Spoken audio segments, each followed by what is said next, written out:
Welcome to our channel. Today we how to deploy Notion for productivity, full guide step by step clearly. Begin by creating an account on Notion's website if you haven't already. Once you're logged in, familiarize yourself with the interface. Explore the sidebar, where you can access your pages and workspaces. To create a new page, click on the New Page button located in the sidebar. Name your new page according to the project or task you wish to manage.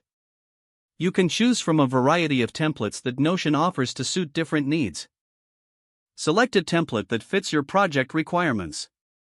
Once inside the page, you can start adding content blocks by clicking the plus icon or simply typing a //. To create to-do lists, type /to-do and start listing your tasks. For notes or documentation, you can type /text and write freely.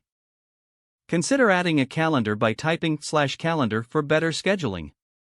Set up a database by typing /database to organize information more efficiently. You can customize each database view to show specific fields based on your needs.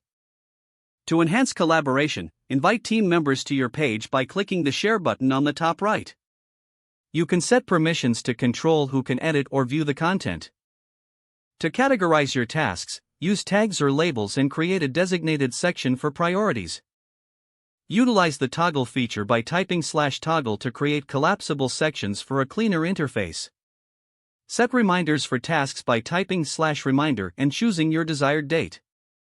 Integrate tools you use frequently by typing /embed and adding external links.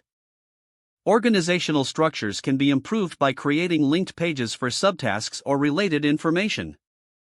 Customize the appearance of your pages by choosing different colors and cover images. As you add content, continuously refine your workspace to better suit your workflow. Regularly review and adjust your Notion setup to align with your evolving productivity needs. Utilize keyboard shortcuts to speed up your workflow and make navigation more efficient. Lastly, don't hesitate to explore community templates for inspiration and ideas. If the page does not load, refresh the browser or try again in a private or incognito window. Make sure you are using the correct email address, then retype it carefully to avoid small typos. If your password is not accepted, use the reset option and create a new strong password you can remember. Don't forget to like this video and subscribe to our channel for more step-by-step tech guides.